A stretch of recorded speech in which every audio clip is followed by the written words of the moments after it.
Io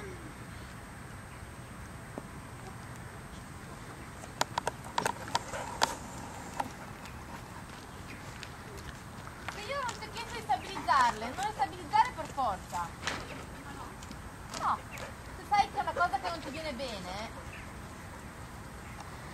non devi fermare il cane però.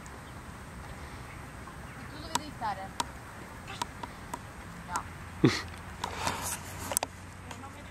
Non pensare, se devi aprire la porta e le pecore ti seguono. Come fai ad aprire la porta senza che le pecore ti seguono? O ci metti il cane in mezzo? Tra la porta e le pecore, giusto?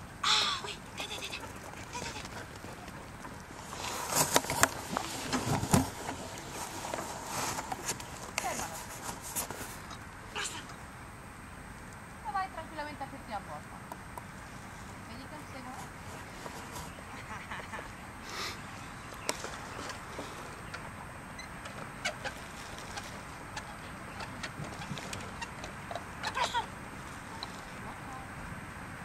Fermalo.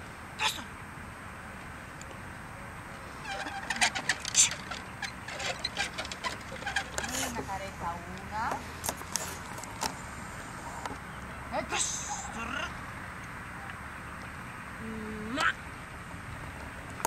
tiri fuori.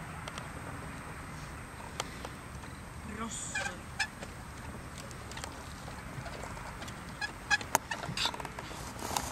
E poi ti chiudo la porta, Presto. Brava. Non gliela fa passare neanche, vedi? Prostor.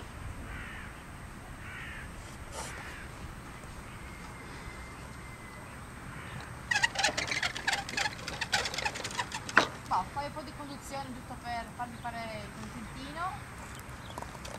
Non ti muovere, non ti muovere. Homer. Ok. Fai qualcosa che non si aspetta, dai, fallo contento.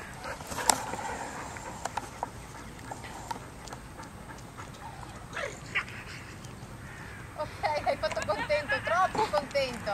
Mortacci su. Perché pecora ha perso 3 minuti.